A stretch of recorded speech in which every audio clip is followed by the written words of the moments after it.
इस वीडियो में ज्योग्राफी के जो क्वेश्चंस मैं आपको बताऊंगा उन क्वेश्चंस के बिना ज्योग्राफी का एग्ज़ाम बन ही नहीं पाता। यानी हर बार ये क्वेश्चंस आते ही हैं एग्ज़ाम में। So it's must to practice these questions. मैंने ऑलरेडी 2 वीडियोस अपलोड करी हुई हैं इंपॉर्टेंट क्वेश्चंस को लेकर। एक ये वाली वीडियो है और एक ये वाली है। इसमें आपको बुक 1 के मिल जाएंगे इंपॉर्टेंट क्वेश्चन आंसर, और इस वाली में आपको मिलेंगे बुक 2 के 20 क्वेश्चंस इस वाली वीडियो में है और सेकंड वीडियो में 20 questions. It means you have already 40 questions, और ये क्वेश्चंस अभी भी रेलेवेंट हैं। बहुत इंपॉर्टेंट वीडियो है ये। मैं इस वीडियो में इन्हीं सेम क्वेश्चंस को नहीं करवाने वाला। अपार्ट फ्रॉम दीज क्वेश्चंस जो क्वेश्चंस और बचे हैं, जो आपको 2024 के बोर्ड एग्जाम में देखने को मिलेंगे डिफरेंट सेट्स में, 2023 के बोर्ड एग्जाम में मिलेंगे डिफरेंट सेट्स में, वो करवाऊंगा। तो मेक श्योर आपको डिस्क्रिप्शन बॉक्स में एक प्लेलिस्ट मिलेगी, उसमें आपको ये दोनों वीडियो मिल जाएंगी। प्लीज़ कर लेना। यू हैव यहाँ पर 40 क्वेश्चन ये हो जाएंगे और 17 क्वेश्चंस के अराउंड यहाँ पर मैं करवाऊंगा इस वीडियो में। It means you have 55 plus questions, और ये मोर देन इनफ हैं। इतने कर लोगे तो आपके सारे इंपॉर्टेंट क्वेश्चंस इंक्लूडिंग PYQs सब कंप्लीट हो जाएंगे। ठीक है, तो इनको भी कर लेना। चलिए फिर शुरू करते हैं इस वीडियो को। आगे बढ़ने से पहले चैनल को सब्सक्राइब कर देना अभी तक नहीं किया तो, और वीडियो को लाइक भी कर देना। ऐसी काम की वीडियोस आपकी मिस नहीं होनी चाहिए। ओके, पूरी ज्योग्राफी की प्रिपरेशन आप कर सकते हो थ्रू दैट प्लेलिस्ट। ओके, बाकी अपकमिंग वीडियोस भी आएंगी। लेट्स स्टार्ट 3 मार्क के क्वेश्चंस के साथ में। क्वेश्चन स्क्रीन पे आएगा, उसको समझने की कोशिश करना। एक क्वेश्चन कैसे मल्टीपल फॉर्मेट में आएगा वो भी बताऊंगा, और कैसे प्रेजेंट करना है दैट ऑल्सो। ओके, देखो पहला जो क्वेश्चन है जो कि आपकी स्क्रीन पे है वो क्या कहता है। Question number 1 is explain the criticism faced by WTO। WTO ने कौन सा क्रिटिसिज्म मतलब फेस करता है WTO, तो आप यही हेडिंग इसमें डालोगे कि क्रिटिसिजम्स आर मेंशन्ड बिलो। फिर आप बताओगे पॉइंट वाइज में। देखो पॉइंट में आंसर देना, ये बहुत इंपॉर्टेंट है। सभी आंसर्स को you have to give in the point. Favour करता है रिच कंट्रीज को, मतलब जो भी डिसीजंस लिए जाते हैं ना वो किसके इंटरेस्ट में होते हैं, वो पुअर कंट्रीज के इंटरेस्ट में ना होकर के रिच जो नेशंस हैं उनके इंटरेस्ट में होते हैं। पहला यहाँ पर ये क्रिटिसिज्म है, और इसकी वजह से ही जो इनइक्वालिटी है वो बढ़ती जाती है। इट मीन्स जो रिच नेशन है वो रिच होते जाते हैं, और जो पुअर नेशन है वो पुअर होते जाते हैं।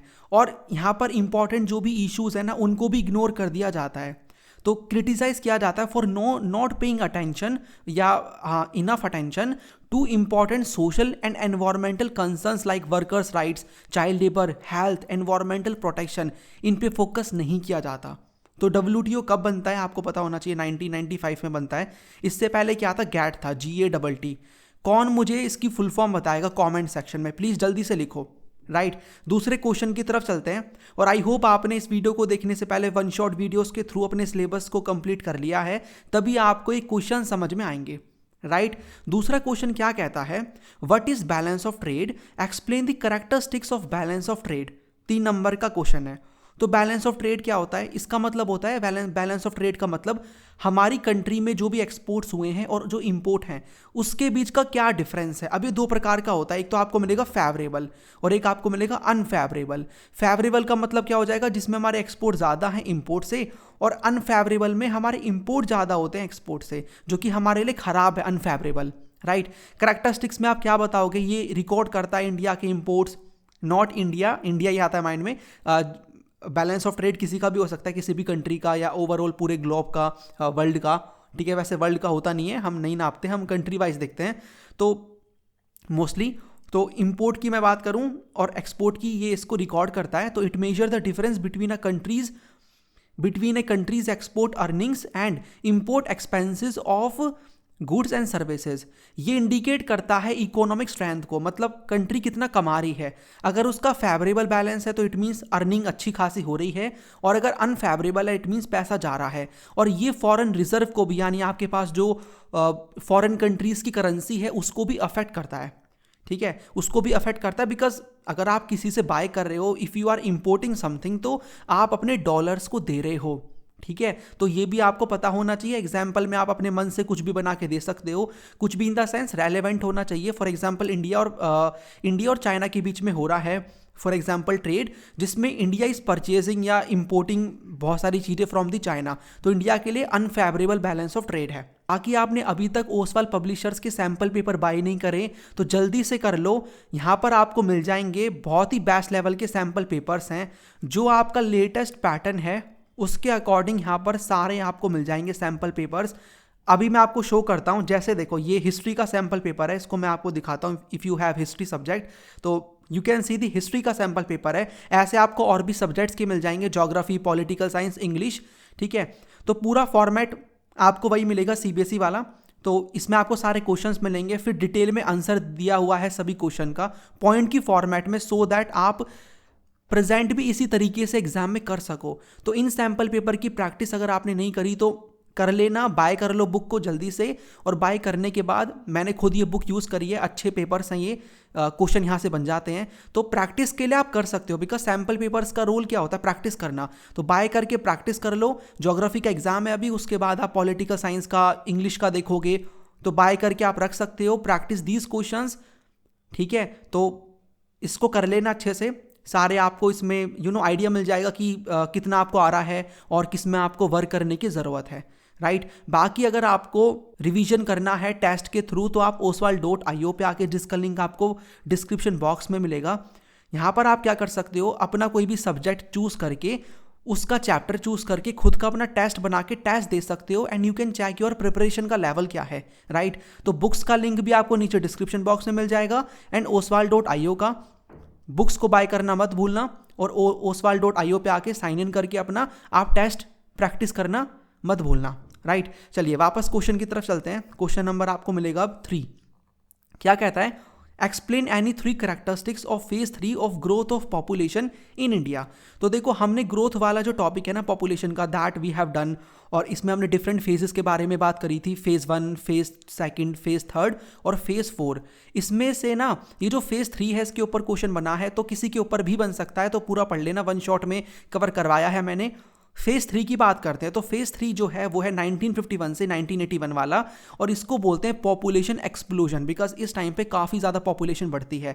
तो इसमें आप क्या करैक्टरिस्टिक्स इसके दोगे, पॉपुलेशन एक्सप्लोजन होता है, ये एक ऐसा पीरियड है जिसमें आपको हाई पॉपुलेशन ग्रोथ मिलेगी। और क्यों मिलेगी, बिकॉज इस टाइम पे जो बर्थ रेट थे ना वो बढ़ जाते हैं और डेथ रेट यहाँ पर कम हो जाते हैं। एक रीज़न आपका ये हो गया। दूसरा रीज़न माइग्रेशन था, बिकॉज यहाँ पर क्या हो रहा था इंडिया में उस टाइम पे, पर्टिकुलर टाइम पे, तिब्बत से, बांग्लादेश से, नेपाल, पाकिस्तान से लोग आते हैं इंडिया में। माइग्रेशन आप देखोगे, जिसके पास पॉलिटिकल साइंस आपको पता होगा 1971 में, 1971 के आसपास बांग्लादेश से, जो कि उस टाइम पे ईस्ट पाकिस्तान था, वहाँ से लोग आते हैं, राइट।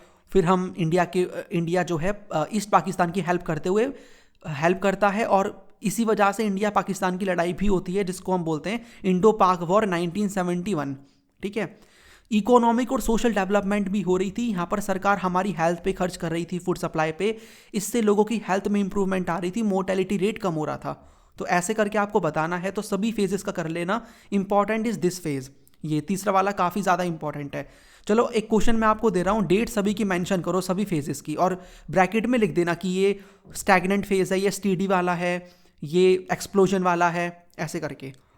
4th क्वेश्चन क्या कहता है, The ways to measure human development are constantly being refined. Support the statement with suitable arguments. तो आपको आर्ग्यूमेंट देने हैं और बताना है कि जो मेजर करने का तरीका है ना ह्यूमन डेवलपमेंट, वो रिफाइन होता जा रहा है constantly over the period of time. तो you have to explain the statement. तो देखो पहले तो आप ये बता दो कि ह्यूमन डेवलपमेंट जो इंडेक्स है, जो एक पॉपुलर इंडेक्स है, इसको निकालता कौन है, UNDP निकालता है, right, United Nation Development Programme, हर साल। इसमें क्या देखा जाता है, इसमें देखा जाता है लोगों की किस प्रकार की हेल्थ है, एजुकेशन है और इनकम, राइट। बट इसके अलावा भी कुछ ऐसे फैक्टर्स हैं, आप उनको भी कंसिडर कर सकते हो, उनको भी कंसिडर किया जाना चाहिए और किया जा रहा है। ह्यूमन डेवलपमेंट के लेवल को मेजर करने के लिए। फॉर एग्जांपल, आप कंट्री में कितना करप्शन है वो देख सकते हो। अगर देखो जिस कंट्री में ज़्यादा करप्शन है, इसका मतलब वहाँ पर ना लोग पुअर ही होंगे, बिकॉज लोगों के पास पैसा ज़्यादा मिलेगा ही नहीं। ये जो पॉलिटिशियंस है वही मोस्टली पैसा अपने पास लेके बैठे रहेंगे। लेकिन डेनमार्क जैसी कंट्री टॉप पे क्यों आ रही है? बिकॉज यहाँ पर करप्शन कम हमें मिलता है। तो करप्शन को आप चेक कर सकते हो। आप यहाँ पर कंट्री में सोशल फ्रीडम कितनी लोगों को मिलती है, कितनी लोगों को कितनी मिलती है। एनवायरमेंटल फैक्टर्स को भी कंसिडर कर सकते हो कि भाई लोगों को प्रॉपर एनवायरनमेंट मिल रहा है कि नहीं मिल रहा। अगर मिल रहा है तो बहुत अच्छी बात है ना, आप उसके थ्रू भी तो कह सकते हो कि ह्यूमन डेवलपमेंट हो रही है, राइट। तो access to clean water, gender equality, environmental protection help improve overall development.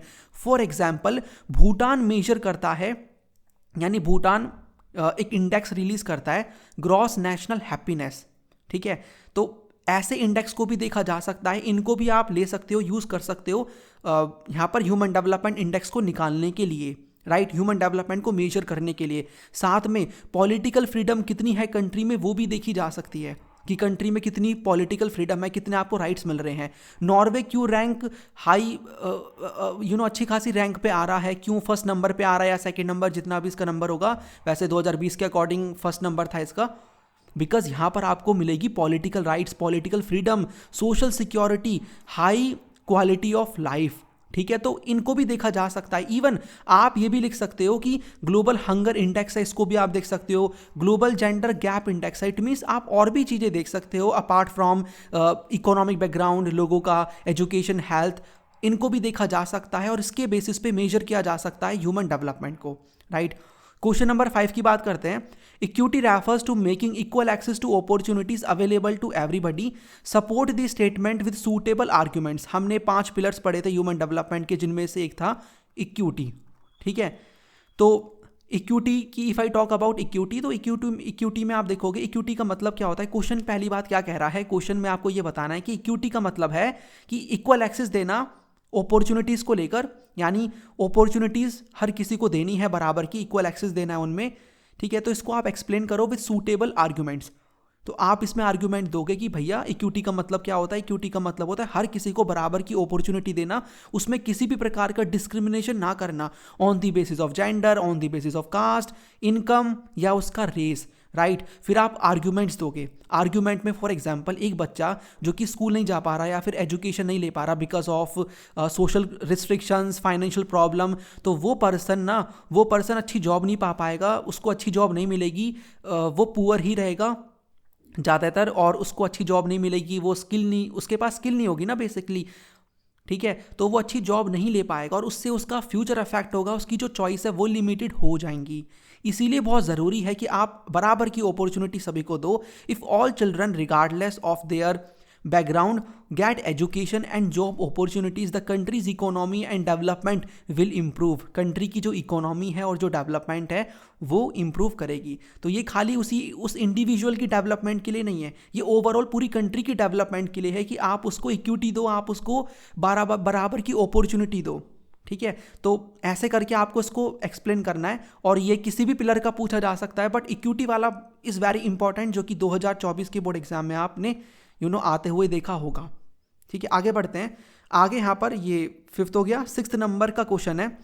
देखो, जिसको लग रहा है कि मैं थोड़ा फास्ट एक्सप्लेन कर रहा हूँ, वैसे I am trying to explain everything properly, but एक बार आप वन शॉट को देख लेना, बिकॉज आप डायरेक्टली इसी वीडियो पे जंप कर गए हो तो हो सकता है हल्का हल्का आपको समझ में ना आए, बट आई एम ट्राइंग कि मैं आपको सिंपल वर्ड्स में हर चीज़ बता दूँ, ओके। तो कॉटेज इंडस्ट्री होती है is the smallest manufacturing unit, support the statement with examples. तो जो कॉटेज इंडस्ट्री है वो एक स्मॉल मैन्युफैक्चरिंग यूनिट है, इसको सपोर्ट करो। तो this is the keyword and start writing about it. इसके फीचर्स के बारे में बताओ। तो cottage industries are small scale businesses, जहाँ पर लोग क्या करते हैं अपने घर में ही वो ओपन कर लेते हैं छोटी मोटी इंडस्ट्री या स्मॉल वर्कशॉप्स आपको मिलेंगी, अपने फैमिली जो मेंबर हैं उन्हीं के थ्रू काम करते हैं, आपको ना बड़ी कोई फैक्ट्री मिलेगी ना मशीन्स का यूज़ होता। तो स्मॉल स्केल प्रोडक्शन यहाँ पर होती है, जैसे कि फैब्रिक्स बनाना, मैट, आपने देखा होगा पोट्री, मेरे घर के आसपास भी आपको ऐसे मिल जाएंगे जिसमें घर के बाहर ही उन्होंने कोई स्टॉल खोल रखा होता है, वहीं पर मटके वटके बनाते हैं और उसको फिर बेचते हैं मार्केट में, मैट्स, ये सब, ठीक है। लिमिटेड कमर्शियल इंपॉर्टेंस, ये ऐसा नहीं है कि कोई बड़े मार्केट में जाकर के बेचते हैं, लोकल मार्केट में, आसपास के मार्केट में ही बेच देते हैं, वहीं पर ही बना रहे हैं, वहीं पर ही बेच देते हैं घर के बाहर ही कि भाई जिसको लेना ले लो, बाकी घर में भी ये लोग यूज़ कर लेते हैं। एज अ बार्टर सिस्टम आपने सुना है ना, तो बार्टर में भी यूज़ किया जाता है। और ट्रेडिशनल मेथड्स का यूज़ किया जाता है इन लोगों के द्वारा, यानी कि वही लोकल टूल्स का ये लोग यूज़ करते हैं, नेचुरल रिसोर्सेज का like would, clay, leather to create goods. For example, goldsmith make jewelry from gold, silver and bronze, while craftsmen create bamboo and wooden artifacts from nearby forest. All right. Next question यहाँ पर क्या कहता है? India has the second largest road network in the world. Examine the statement with examples. तो India में आप देखोगे, India जो है इंडिया के अंदर सेकंड लार्जेस्ट रोड नेटवर्क है पूरे वर्ल्ड का, ठीक है। मतलब इंडिया जो है वो सेकंड लार्जेस्ट रोड नेटवर्क है पूरे वर्ल्ड का, ठीक है। एग्जामिन करना है आपको स्टेटमेंट को विद एग्जांपल्स। तो आप बता दो कैसे यहाँ पर सेकंड लार्जेस्ट रोड नेटवर्क आपको इंडिया में मिलेगा पूरे वर्ल्ड का। तो आप बताओगे कि 62.16 लाख किलोमीटर की आपको रेलवेज इंडिया इसमें रोड्स आपको इंडिया में मिलेंगी। रोड की बात हो रही है, ध्यान रखना, रेलवेज की नहीं हो रही है। तो आप बताओगे कि इतना, आप ये वाला थोड़ा सा लर्न कर लो, ठीक है। ये करके उसके बाद 85% पैसेंजर्स कवर करता है और 70% फ्रेट का मतलब होता है गुड्स, जो भी गुड्स यहाँ पर ट्रांसपोर्ट होते हैं। आपको डेवलपमेंट मिलेगा रोड ट्रांसपोर्ट का, जिसमें you will find Nagpur plan 1943 का, डेट इज़ वेरी इंपॉर्टेंट। पहला स्टेप था, हमने इंप्रूवमेंट करने का काम किया, but due to lack of coordination it was not implemented properly ये प्लान। उसके बाद हम 20 ईयर रोड प्लान लेकर आते हैं 1961 में, फिर डेवलपमेंट की बात होती है। और फिर आप बताओगे इंडिया में आपको अलग अलग प्रकार की रोड्स मिलेंगी जो कि काफ़ी इंपॉर्टेंट सिटीज़ से आपस में कनेक्टेड है, एक्सप्रेसवेज आपको मिलेंगे। तो नेशनल हाईवेज में आप एग्जांपल दे देना कि एक नेशनल हाईवे है NH44 जो कि श्रीनगर टू कन्याकुमारी तक जाता है। ये श्रीनगर होगा यहाँ पर, नॉट कश्मीर, श्रीनगर टू कन्याकुमारी, ठीक है। आपको इसमें स्टेट हाईवेज मिलेंगे, मेजर डिस्ट्रिक्ट रोड्स मिलेंगी, रूरल रोड्स मिलेंगी। तो ऐसे करके you have to support the statement.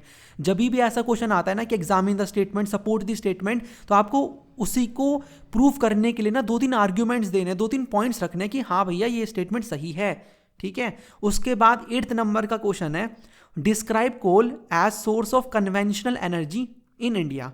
तो 3 मार्क का question, coal as a source है कन्वेंशनल एनर्जी का, इसके बारे में आपको बताना है। तो कोल के बारे में बता दो कि इंडिया में आज भी मोस्टली जो एनर्जी की प्रोडक्शन होती है इलेक्ट्रिसिटी की, वो कोल के थ्रू ही होती है, ठीक है। थर्मल पावर प्लांट में इसका यूज़ किया जाता है और ये कन्वेंशनल सोर्स ऑफ एनर्जी है, यानी कि नॉन रिन्यूएबल। इसको बनने में काफ़ी टाइम लगता है, एक बार ख़त्म हो गई तो उसको बनने में बहुत ज़्यादा टाइम लग जाएगा।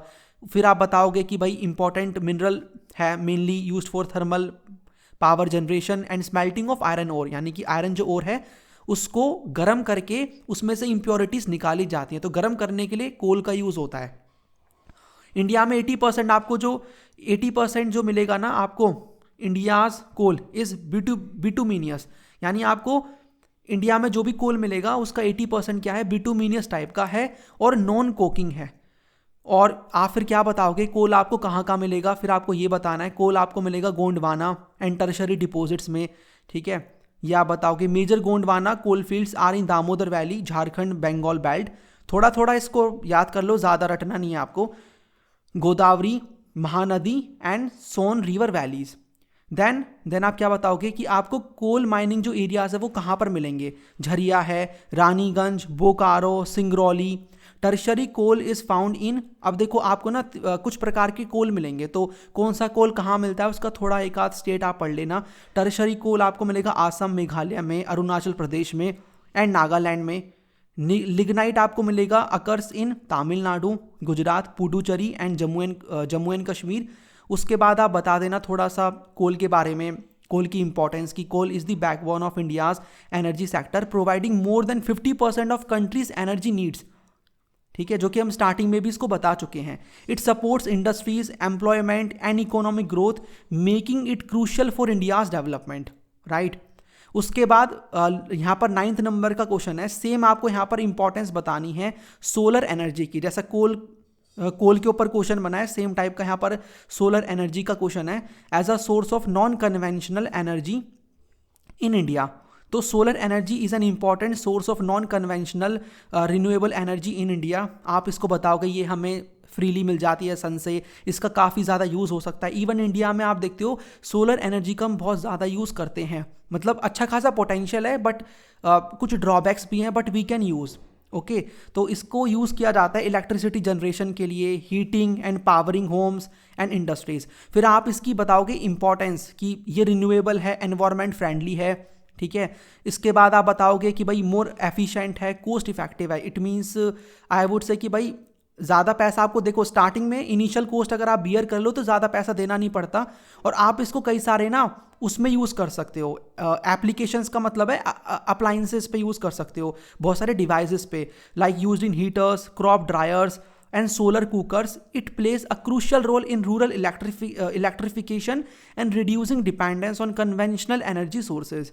और इसका आपको इंडिया में बहुत ज़्यादा हाई पोटेंशियल देखने को मिलेगा, specially in the states Gujarat, Rajasthan, जो कि काफ़ी गर्म रहते हैं। आप सन का अच्छा खासा यूज़ कर सकते हो। तो सोलर एनर्जी की इंपॉर्टेंस आपको बतानी है। 5 मार्क के क्वेश्चंस यहाँ पर हम देखते हैं। Let's begin with the 5 mark के क्वेश्चंस के साथ में। पहला जो क्वेश्चन है वो है, how is the human development index measured? Explain की एरियाज ऑफ ह्यूमन डेवलपमेंट, कि जो ह्यूमन डेवलपमेंट इंडेक्स है उसको कैसे मेजर किया जाता है, और आपको एक्सप्लेन करना है की एरियाज ऑफ ह्यूमन डेवलपमेंट। तो आप इसमें बताओगे कि जो ह्यूमन डेवलपमेंट इंडेक्स है, ठीक है, इसको मेजर किया जाता है। इसको बेसिकली निकालता कौन है? यूएनडीपी निकालता है हर साल, ठीक है। इसको मेजर करने के लिए 3 चीज़ों को देखा जाता है, हेल्थ को, एजुकेशन को और एक्सेस टू रिसोर्सेज को। और इन सभी की वेटेज क्या होती है? 1/3 की सभी की वेटेज होती है, आपको पता होना चाहिए। और 0 में से 1, 0 से लेकर 1 तक, मतलब 0 से लेकर 1 के बीच में मार्क्स मिलते हैं, सभी को मार्क्स मिलते हैं। और जो कंट्रीज़ यहाँ पर 1 के नियर रहेगी स्कोर में, इसका मतलब उस कंट्री में अच्छी खासी ह्यूमन डेवलपमेंट मिलेगी आपको। तो तीनों इंडिकेटर्स को थोड़ा थोड़ा बता दो यहाँ पर, हेल्थ को, एजुकेशन को, एक्सेस टू रिसोर्सेज को। और जो दूसरा पार्ट है ना, उसमें आपको देखो एक्सप्लेन की एरियाज ऑफ ह्यूमन डेवलपमेंट। आपको इसमें 3 मार्क्स के अकॉर्डिंग इन्हीं की एरियाज को एक्सप्लेन करना है डिटेल में। तो आप बता देना हेल्थ के बारे में, एजुकेशन के बारे में और एक्सेस टू रिसोर्सेज के बारे में। अब वैसे तो आप हल्का हल्का यहाँ पर भी एक्सप्लेन करोगे इसमें, और ये वाला पार्ट भी बताओगे जो कि मैं आपको बता चुका हूँ, लेकिन जब आप इसको डिटेल में एक्सप्लेन करोगे तो कैसे बताना है, आप बता देना हेल्थ एंड लॉन्गिटिविटी को, जिसमें यू कैन एक्सप्लेन अबाउट की लाइफ एक्सपेक्टेंसी एट बर्थ, ठीक है, कि भाई कितनी लाइफ एक्सपेक्टेंसी है, यहाँ पर किस प्रकार की लोगों के पास हेल्थ केयर है, nutrition, living conditions. Then education के बारे में, नॉलेज के बारे में कि adult literacy rate, gross enrolment ratio कि बच्चों ने अपने आप को कितना स्कूल में एनरोल कराया हुआ है। और इकोनॉमिक एक्सेस टू रिसोर्सेज, इसका मतलब लोगों के पास कितनी परचेजिंग पावर है, कितने वो चीज़ों को खरीद सकते हैं, बाय कर सकते हैं। तो purchasing power, economic access to resources, ये भी आप मेंशन कर सकते हो। तो चीज़ें मैंने अच्छे से कवर करवाई हैं 1 शॉट वीडियो में। एक बार वीडियो को पॉज करके सभी क्वेश्चंस को ना रीड भी कर लेना, कैसे आपको अटैम्प्ट करना है। और 5 मार्क के क्वेश्चन में आप सभी को ये प्रॉब्लम भी होती है, डाउट भी होता है कि भाई कितना लिखें। तो देखो लेट मी टेल यू, ऐसी आपको शीट मिलती है लिखने के लिए इस टाइप की। तो इसके लिए मैं बोलूँगा for this I would say कि अगर आप फ्लो चार्ट बना रहे हो तो 2.5 पेजेस भरना, बिकॉज एक पेज में तो आपका यहाँ पर इंट्रोडक्शन आएगा और इसमें आपका फ्लो चार्ट बन जाएगा। फिर उसके बाद जो 2.5 पेजेस हैं, मतलब 1.5 पेजेस बच गए, उसमें आप एक्सप्लेन कर देना इन्हीं पॉइंट्स को। लेकिन अगर आप फ्लो चार्ट नहीं बना रहे, वैसे बनाना है आपको, if you are not making, तो 2 पेजेस इनफ हैं। ये वाला पेज आपने भर दिया, फिर इसको पलटोगे तो दूसरा वाला पेज। ओके, एक साइड की मैं बात कर रहा हूँ पेजेस को काउंट करने के लिए, राइट? एक बार देख लेना। दूसरा क्वेश्चन है, name the canal connecting the Atlantic ocean and the Pacific ocean, explain it's main features. तो कौन सा कैनाल है जो कि कनेक्ट करता है अटलांटिक ओशियन को पैसिफिक ओशियन के साथ में? एक नंबर मिल जाएगा बस ये लिखने का, पनामा कैनाल, ठीक है। ये कनेक्ट करता है अटलांटिक ओशन को पैसिफिक ओशन के साथ में। इसके फीचर्स की बात करें तो देखो, वैसे ये कैनाल वाला ना मैप के लिए इंपॉर्टेंट है। कौन सा मैप? एक क्वेश्चन वैसा भी आएगा जिसमें यू विल फाइंड मैप और फिर उसके नीचे उसके बेसिस पे 3 क्वेश्चंस, ठीक है। बट आ सकता है 5 मार्क में, तो पनामा और स्विस दोनों कर लेना। तो पनामा कैनाल की इफ़ आई टॉक अबाउट, तो ये आपको मिलेगा लोकेशन एंड लेंथ की मैं बात करूं। अब देखो जो भी ये मैंने पॉइंट्स लिखे हैं ना, location and length, lock system, इन्हीं को ही आप कर देना फ्लो चार्ट बनाने में। कैसे बनाओगे फ्लो चार्ट? बहुत ही सिंपल है, ठीक है। एक बार मैं आपको बता भी देता हूँ। वैसे I already told this thing कि कैसे बनाना है। जैसे आप यहाँ पर ऐसे कर सकते हो कि भाई फीचर्स ऑफ पनामा कैनाल, ठीक है, ऐसे करके इसमें कुछ आपने इस टाइप का बॉक्स सा बना दिया और एक पॉइंट आपका यहाँ पर आ जाएगा, ठीक है, एक आपका इधर, जो भी फीचर्स हैं ऐसे करके आप बना दो, बन गया आपके 5 पॉइंट हो गए। तो like this you have to make the flow chart, और फिर बारी बारी पहले पॉइंट की हेडिंग डाली, फिर उसको एक्सप्लेन कर दिया। ऐसे करके आपको करना है तो इट विल बी गुड, अच्छा रहेगा करोगे तो लोकेशन एंड लेंथ की मैं बात करूं तो आपको ये पनामा में मिलेगा, सेंट्रल अमेरिका में। 72 किलोमीटर लॉन्ग है ये पनामा सिटी और कोलोन के बीच में है। फिर लॉक सिस्टम आपको मिलता है जिसमें शिप को उठाने के लिए या फिर नीचे करने के लिए पानी के लेवल को ऊपर या नीचे किया जाता है, लॉक सिस्टम आपको मिलेगा, ठीक है। फिर आप टाइम एंड ट्रैफिक की बात करोगे कि यहाँ पर 8 से 10 घंटे लगते हैं किसी भी शिप को इस कैनाल के थ्रू पास होने में, राइट। और डिस्टेंस रिडक्शन हुई है भाई, पहले पूरा घूम के जाना पड़ता था, अब डिस्टेंस कम हो गया है। ट्रेड करने में हमको हेल्प मिलती है। एग्जाम्पल के लिए न्यूयॉर्क और सैन फ्रांसिस्को में मतलब दोनों के बीच में 13,000 किलोमीटर का जो डिस्टेंस है ना वो कम हो गया है। इकोनॉमिक इंपॉर्टेंस इसकी इतनी खास नहीं है, मतलब है बट स्विस कैनाल के मुकाबले नहीं है, ठीक है। और फिर आप बता दोगे कि Panama canal remains crucial for global trade and shipping, reduce time, cost and fuel consumption for maritime transport. तो ठीक है, तो like this you have to explain about this particular canal, Panama canal. ऐसा किसी के ऊपर भी बन सकता है। और फ्लो चार्ट जरूर बनाना 5 मार्क के क्वेश्चंस के अंदर, 3 में नहीं बनाने, कोई दिक्कत नहीं है। 3rd नंबर का क्वेश्चन है, analyse the main features of extensive commercial grain cultivation in the world. 5 mark का क्वेश्चन है। तो एक्सटेंसिव कमर्शियल ग्रेन जो कल्टीवेशन है उसके बारे में आपको बताना है। देखो प्लांटेशन जो है ना उसके ऊपर ऑलरेडी मैंने उस वाली वीडियो में कवर करवाया है question, you will find that question. एक ये वाला भी काफ़ी बन जाता है, एक्सटेंसिव कमर्शियल ग्रेन कल्टीवेशन। तो इसमें आप बताओगे कि ये जो कल्टीवेशन है ये किससे रिलेटेड है। ये आपको सेमी एरिड जो रीजन है मिड लैटिट्यूड्स के वहाँ पर मिलेगी कल्टीवेशन इस प्रकार की। वीट इसमें मेन क्रॉप है। फिर मेन फीचर में ना लार्ज स्केल फार्मिंग, यानी आपको बड़ी जगह चाहिए फार्मिंग करने के लिए, राइट। मशीन का काफ़ी ज़्यादा यूज़ किया जाता है, ट्रैक्टर्स का, कंबाइन हार्वेस्टर्स, सीड ड्रिल्स, इन सब का यूज़ किया जाता है। और देखो जगह बहुत ज़्यादा होती है, तो अगर आप पर एकड़ प्रोडक्टिविटी निकालोगे तो वो आपको मिलेगी मतलब ईल्ड निकालोगे या जितनी भी प्रोडक्टिविटी हुई है, खेती हुई है, वो आपको कम मिलेगी। लेकिन सिंस लेबर काफ़ी कम होती है, बिकॉज मोस्टली काम मशीन के थ्रू होता है, तो जितनी भी प्रोडक्शन हुई अगर आप उसको लेबर में डिवाइड कर दोगे तो वो आपको ज़्यादा मिलेगी, यानी एक लेबर के पास ज़्यादा प्रोडक्शन आएगी। तो इसी को हम ऐसा बोल सकते हैं कि लो ईल्ड पर एकड़ बट हाई ईल्ड पर पर्सन, यानी पर पर्सन के हिसाब से ज़्यादा ईल्ड होती है, लेकिन अगर हम उसको पर एकड़ देखें तो वो कम होती है, बिकॉज ज़मीन काफ़ी ज़्यादा बड़ी होती है। इसीलिए मेन क्रॉप्स में you will find wheat principal crop है, but other grains like corn, barley, oats and rye are also cultivated.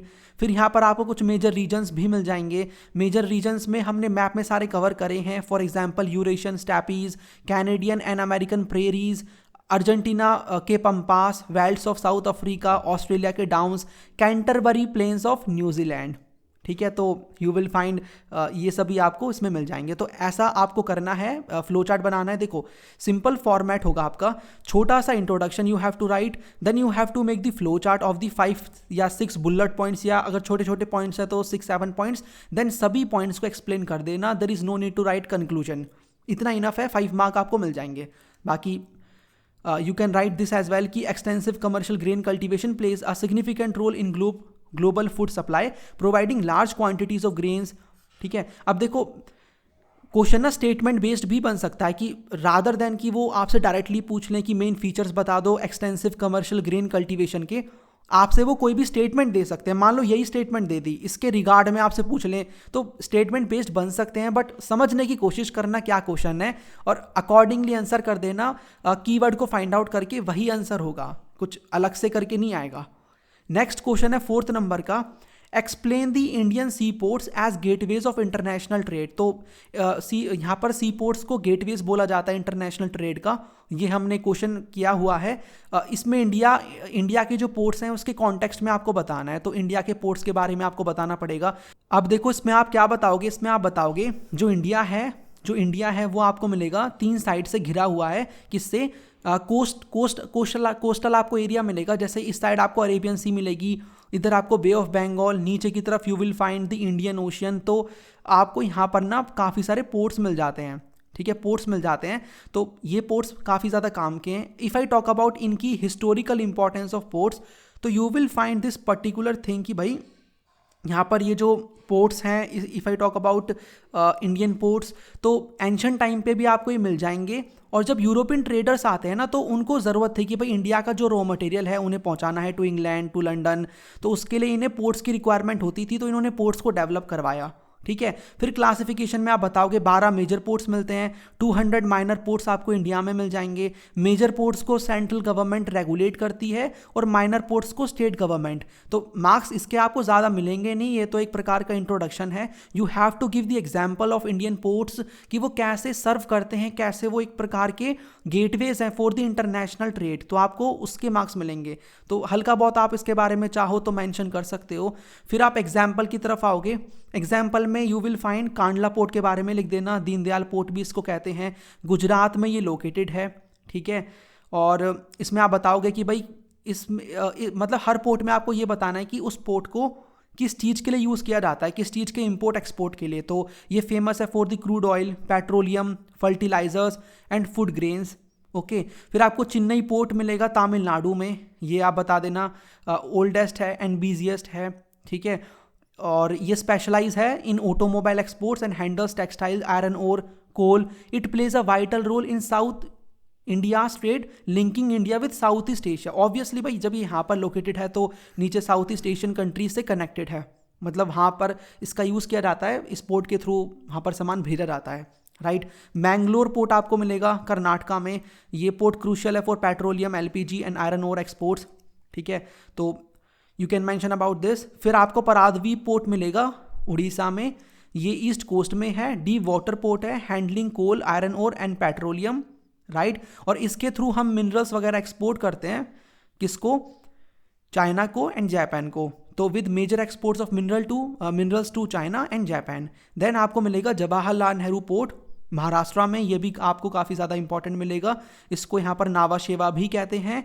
और लार्जेस्ट कंटेनर पोर्ट है, ये कनेक्ट करता है इंडिया को विद यूएसए के ग्लोबल मार्केट के साथ में, यूरोप के साथ में, साउथ ईस्ट एशिया के साथ में भी, और played a crucial role in international trade. और हमें यही तो बताना है ना कि explain how the Indian sea ports serve as the gateways of international trade, okay. तो ऐसे 5 एग्जाम्पल दोगे, you will get marks, right. Next question की तरफ चलते हैं। 5th नंबर का क्वेश्चन है, analyse the major problems of youth population in India, suggest 2 measures to overcome the problems. तो आपको 2 प्रॉब्लम्स बतानी है of youth population in India, और फिर आपको 2 मेजर बताने हैं। तो भाई बहुत ही सिंपल क्वेश्चन है।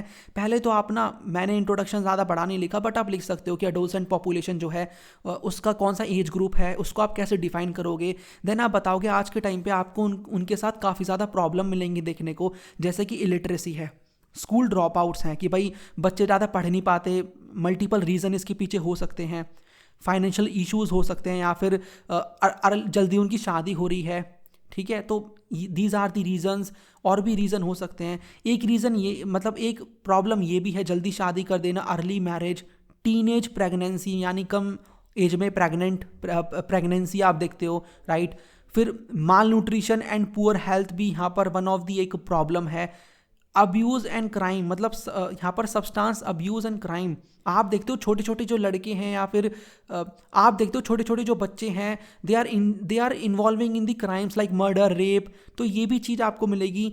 अनएम्प्लॉयमेंट है, लैक ऑफ स्किल्स है, मेंटल हेल्थ इश्यूज़ हैं। तो इसमें आपको अलग से पढ़ना नहीं है, आप खुद उस एज में हो, राइट। आप इस चीज़ को समझ सकते हो कि व्हाट आर दी प्रॉब्लम्स इस एज ग्रुप के साथ क्या क्या है। फिर उसके बाद आपको कैसे इनको करना है ओवरकम। तो उसके लिए ना देखो, एक पॉइंट तो आप अवेयरनेस का तो लिख सकते हो कि भाई अवेयरनेस जो है वो सबसे ज़्यादा ज़रूरी है। अवेयरनेस ये तो मस्ट है, अवेयरनेस, ठीक है। एजुकेशन लोगों को प्रोवाइड कराओ कि भाई ये चीज़ सही नहीं है, आप इन प्रॉब्लम्स को ऐसे सॉल्व कर सकते हो, अवेयर करो लोगों को, उनको एजुकेशन दो। दूसरा यहाँ पर क्या है, सरकार पॉलिसीज़ ला सकती है। फॉर एग्जांपल सरकार यहाँ पर लाई थी national policy for skill development and entrepreneurship 2015, लोगों की स्किल को एनहांस करने के लिए। ठीक है, गवर्नमेंट पॉलिसीज में और आप क्या लिख सकते हो, नेशनल यूथ पॉलिसी 2014 इसको लॉन्च किया गया ताकि ओवरऑल कह रहा हूं मैं, ओवरऑल डेवलपमेंट किया जा सके किसका, यूथ का। तो ऐसी कुछ पॉलिसीज लाई जा सकती हैं और दोनों का एग्जांपल जब आप दोगे ना और अंडरलाइन कर दोगे तो एग्जामिनर विल बी कि हाँ पता है आपको चीज़ों के बारे में, आप हवा में चीज़ें नहीं बता रहे हो। नेक्स्ट क्वेश्चन है 6th नंबर का, how is discrimination on the basis of gender a crime against humanity, suggest 2 measures to overcome the problem. कि जब आप डिस्क्रिमिनेशन कर रहे हो on the basis of gender, आप ह्यूमैनिटी के अगेंस्ट एक क्राइम कर रहे हो। ठीक है, तो आपको क्या करना है, सजेस्ट करने हैं 2 मेजर इस प्रॉब्लम को ओवरकम करने के लिए। तो 3 पॉइंट पहले आप बताओगे कि कैसे वो डिस्क्रिमिनेशन क्राइम है अगेंस्ट ह्यूमैनिटी। तो देखो, जब आप ऐसा कुछ कर रहे हो ना जेंडर के बेसिस पे डिस्क्रिमिनेशन, तो आप वायलेट कर रहे हो फंडामेंटल राइट्स, लोगों की यहाँ पर लोगों के फंडामेंटल राइट्स को आप क्या कर रहे हो, वॉयलेट कर रहे हो, जो कि बहुत ही ख़राब चीज़ है। आपको वो चीज़ नहीं करनी चाहिए। फंडामेंटल राइट आपको मिलेगा आर्टिकल 14 जो है राइट टू इक्वलिटी की बात करता है कि भाई हर कोई इक्वल है। इसी में ही आपको एक आर्टिकल मिलेगा जो कि बात करता है मतलब नेक्स्ट आर्टिकल आपको मिलेगा जो कि बात करता है किससे रिलेटेड, कि भाई इक्वलिटी ऑफ अपॉर्चुनिटीज़, हर किसी को, जैसे हमने इक्विटी में पढ़ा था कि हर किसी को बराबर की अपॉर्चुनिटी दो, तो आप वो बता सकते हो। और जब आप ऐसा डिस्क्रिमिनेशन कर रहे हो तो आप एक तरीके से उसके सोशल और इकोनॉमिक डेवलपमेंट में हिंड्रेंस कर रहे हो। बिकॉज जब डिस्क्रिमिनेशन हो रहा है, फॉर एग्जांपल वो बच्चा या वो गर्ल चाइल्ड को स्कूल नहीं भेजा जा रहा बिकॉज वो लड़की है, वो गर्ल चाइल्ड है, तो वो बेसिकली अच्छी एजुकेशन नहीं ले पाएगी, फिर उसको अच्छी जॉब भी नहीं मिलेगी, या वो खुद का कुछ बिजनेस भी करना है, तो एक माइंडसेट चाहिए होता है ना। बेसिक लेवल की एजुकेशन इज़ वेरी नेसेसरी, तो वो चीज़ नहीं कर पाएगी, उसके डेवलपमेंट में हिंड्रेंस क्रिएट होगा। सोशल जस्टिस ये फिर कंटिन्यू रहेगा, राइट, कि भाई वो लड़की नहीं पढ़ पाई तो फिर वो उसकी बेटी भी फिर उस प्रकार की हो सकती है कि भाई ये चीज़ मतलब चलती रहती है। तो परपिटुएशन ऑफ सोशल इनजस्टिस, और ये ह्यूमैनिटेरियन जो वैल्यू है ना उसके अगेंस्ट में है। बिकॉज आपको यूएनडीपी की एक स्टेटमेंट मिलेगी कि if development is not engendered it is endangered. ठीक है, अगर डेवलपमेंट आपको एंजेंडर नहीं मिलेगी तो इट इज़ एंडेंजर्ड, वो डेवलपमेंट एंडेंजर्ड है, राइट। तो highlighting that gender equality is essential for sustainable development, a society which fails to acknowledge and take effective measures to remove such a discrimination cannot be treated as civilized one। ऐसी society जो कि इनको improve करने के लिए काम नहीं कर रही, इन डिस्क्रिमिनेशन को ख़त्म करने के लिए काम नहीं कर रही, आप उसको सिविलाइज सोसाइटी नहीं कह सकते। फिर आपको 2 मेजर्स बताने हैं। 2 मेजर में एक तो आपका अवेयरनेस, आपका अवेयरनेस वाला आ जाएगा, अवेयरनेस एंड एजुकेशन। एक आप बता सकते हो कि गवर्नमेंट यहाँ पर कुछ पॉलिसीज ला सकती है, लॉज ला सकती है against gender discrimination should be strictly enforced, ensuring equal pay, कि भाई ये भी अलग से पॉइंट बन सकते हैं कि equal pay for equal work, उनको पॉलिटिकल रिप्रेजेंटेशन दो। फॉर एग्जाम्पल अभी रिसेंटली, कुछ टाइम पहले, नॉट रिसेंटली, 1/3 जो सीट्स हैं लोकसभा में वो रिजर्व कर दी गई थी फॉर दी वीमेन, राइट। उनको एम्प्लॉयमेंट अपॉर्चुनिटी दी जानी चाहिए। फॉर एग्जांपल आप देखते हो कुछ सीट्स वगैरह उनके लिए रिजर्व होती हैं, साथ में एजुकेशनल इंस्टीट्यूशंस में अलग से उनके लिए कोटा सिस्टम चलता है ना, कि भाई विमेन को रिलैक्सेशन मिलती है बहुत सारी चीज़ों में। ठीक है, तो यू विल फाइंड दिस एक अच्छा मीन्स है कि आप हाँ डिस्क्रिमिनेशन कम कर रहे हो bye promoting gender equality and empowerment. ठीक है, तो ये चीज़ है। उसके बाद 7th नंबर का क्वेश्चन है, which country has the highest rank in the world in human development index 2020। Okay, आपको 4 अप्रोचेस बतानी है। तो very simple question, direct question है। पहले 1 नंबर तो आपको नॉर्वे लिखने का मिल जाएगा कि भाई 2020 के according Norway was the first, मतलब हाईएस्ट ऐसी कंट्री जिसको रैंक 1 मिलती है, रैंक फर्स्ट आती है इसकी। उसके बाद आप बताना कि भाई 4 अप्रोचेज है ह्यूमन डेवलपमेंट के, फिर फ्लो चार्ट सा बना देना कि पहला अप्रोच, दूसरा, तीसरा करके। फिर यहाँ पर इनकम अप्रोच आप बताओगे कि पहला अप्रोच है इनकम अप्रोच। इसका मतलब कि भाई जितनी ज़्यादा इनकम उसके पास उतनी ही development, because income is very important. आप इनकम अगर आपके पास है तो आप हर चीज़ कर सकते हो, है ना। देखो यहाँ पर लिखा भी है कि इनकम रिफ्लेक्ट करती है कि लोगों के पास कितनी फ्रीडम है। Because if you have income, आप घूमने जा सकते हो, जहाँ पर जाना है, जो आपको खाना है वो खा सकते हो, तो income is very important, right. फिर वेलफेयर अप्रोच, कि लोगों का कितना वेलफेयर हो रहा है। तो लोगों का वेलफेयर इन द सेंस कि लोगों का वेलफेयर का मतलब हो जाएगा सरकार कितना खर्च कर रही है लोगों की हेल्थ में, एजुकेशन में। तो जितना ज़्यादा सरकार का खर्चा उतना ज़्यादा लोगों का वेलफेयर, और जितनी वेलफेयर उतनी ह्यूमन डेवलपमेंट। तो वही चीज़ आपको अपने वर्ड्स में लिख देनी है। कोई इसमें ऐसा कुछ हाई लेवल का कोई लिखा नहीं है टेक्स्ट मैंने। अपने वर्ड्स में आप लिख सकते हो। बेसिक नीड्स अप्रोच में क्या है कि इसको बाय द वे ILO ने दिया था, ये बहुत बार आता है MCQ में, international labour organisation, it was proposed by ILO। 6 basic needs बताई गई थी, health, education, food, water supply और सैनिटेशन एंड हाउसिंग। ठीक है, इनको आइडेंटिफाई किया जाता है कि भाई अगर लोगों को ये बेसिक नीड्स मिल रही है तो ठीक है, इफ नहीं मिल रही तो इसका मतलब कहीं ना कहीं कमी है ह्यूमन डेवलपमेंट में। ओके, फिर है कैपेबिलिटी अप्रोच का मतलब लोगों को हमें कैपेबल बनाना होगा। If people are capable then human development मिलेगी आपको देखने के लिए। तो कैपेबल बनाने के लिए भी सरकार को खर्च करना पड़ेगा लोगों की हेल्थ के ऊपर और एजुकेशन के ऊपर। और this is associated with professor Amartya Sen, इनके बारे में आपको पता होना चाहिए। ओके, एक क्वेश्चन है मेरा, देखो जो भी क्वेश्चन मैं पूछ रहा हूँ उसका आंसर कमेंट में देना ज़रूर। ह्यूमन डेवलपमेंट की डेफिनेशन दो और वो किसने दी है, उस एक आपको मिलेंगे इकोनॉमिस्ट, ओके, उनके अकॉर्डिंग आपको बतानी है। लास्ट क्वेश्चन यहाँ पर मिलेगा आपको इस वीडियो का, analyse the classification of industries. देखो ये क्वेश्चंस ना वो हैं जो कि काफ़ी रिपीट हुए हैं अलग अलग सेट में, और ऐसा नहीं है कि ये क्वेश्चन 2024 या 23 वाले ही हैं, ये आपको ना और भी मिलेंगे, बट पिछले बार की वीडियो में I was not able to involve या एड दीज क्वेश्चंस, तो आपको अब मैं बता रहा हूँ, तो सबको मर्ज करके पढ़ोगे ना तो आपको बेनिफिट मिलेगा और यही क्वेश्चंस आएंगे। कर सकते हो आप, मतलब believe me these questions are very important, अच्छे से कर लो, सब कुछ आपका कवर हो जाएगा। बाकी प्लेलिस्ट में जो भी वीडियोस हैं उनको भी देख लेना, राइट। चलिए पहले लास्ट क्वेश्चन कर लेते हैं। Analyse the classification of industries on the basis of raw materials into 5 heads. 5 mark का ये question you will find in the exam. तो आपको क्लासीफाई करना है on the basis of raw material. तो पहले आप बताओगे कि हाँ इंडस्ट्रीज को क्लासीफाई किया जाता है मल्टीपल हेड्स में, लाइक ओनरशिप के बेसिस पे, साइज के बेसिस पे एक आपका बेसिस हो जाएगा, रॉ मटेरियल के बेसिस पे। फिर इसमें आपको मार्क्स मिलेंगे फ्लो चार्ट बनाने के, वो तो है ही। आपको एग्जाम्पल भी देना है कि एग्रो बेस्ड इंडस्ट्री का मतलब डिफाइन कर दो कि these industries are those industries जो कि एग्रीकल्चरल प्रोडक्ट्स को as a raw material use करती हैं।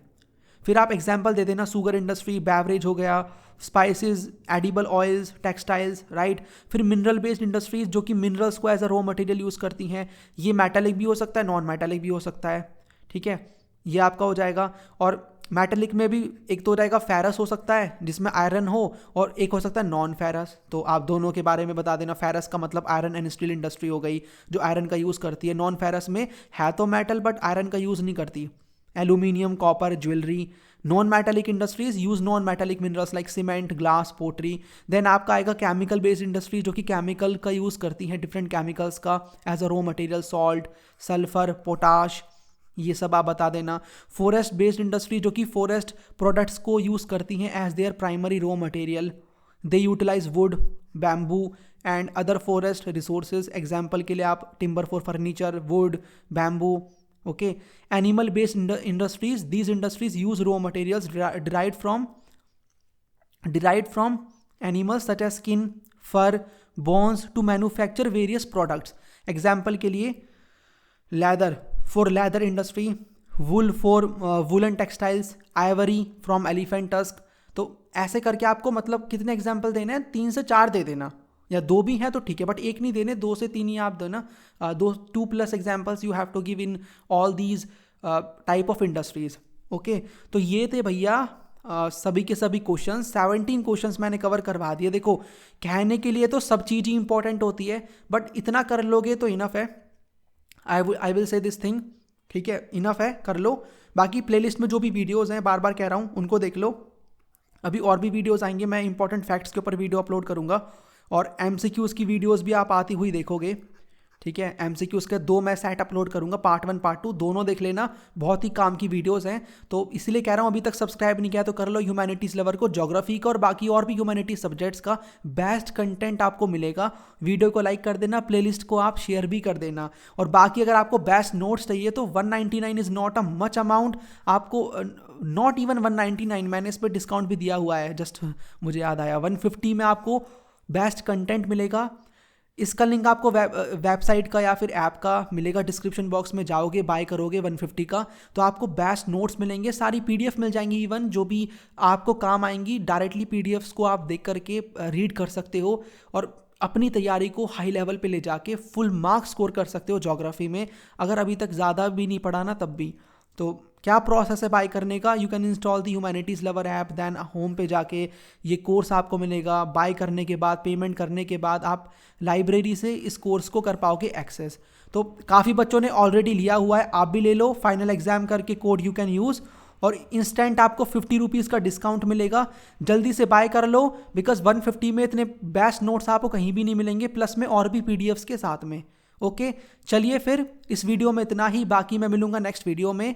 Thanks for watching this video.